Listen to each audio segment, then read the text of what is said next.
நம்ம வீட்டுக்கு முன்னாடி இருக்கிற சின்ன மருதாணி மரம் தாங்க இப்போ நீங்கள் பார்த்துட்ருக்கிறது. இதுக்கும் நான் தண்ணியே ஊற்றுறது கிடையாது, மெயின்டைன் பண்ணுறதே கிடையாது. மழை பொழிவு பனிப்பொழிவுலேயே இந்த மரம் வளர்ந்து இவ்வளோ பெருசாயிருச்சு. இதில் சரியாக நான் பொறிக்கிறதும் கிடையாது, மருதாணி அரைச்சி வைக்கிறதும் இல்லை. அதுக்கு காரணம் எனக்கு வீசிங் ப்ராப்ளம் இருக்குங்க. அதனால் சில்லுன்னு எதுவும் அதிகமாக யூஸ் பண்ணவோ முடியறதில்ல. அதனால் இந்த மருதாணியும் உடம்புக்கு ரொம்ப குளிர்ச்சி அப்படிங்கிறதுனால நான் மருதாணி அரைச்சி கையில் வைக்கிறத விட்டே 1 வருஷம் ஆயிடுச்சுங்க.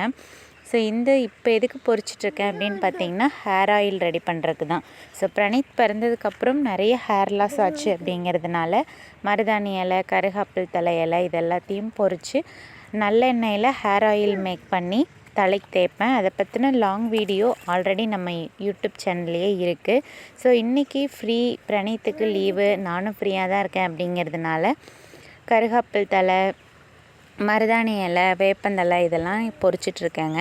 அப்படியே வீடியோவும் மேக் பண்ணிகிட்ருக்கேன்.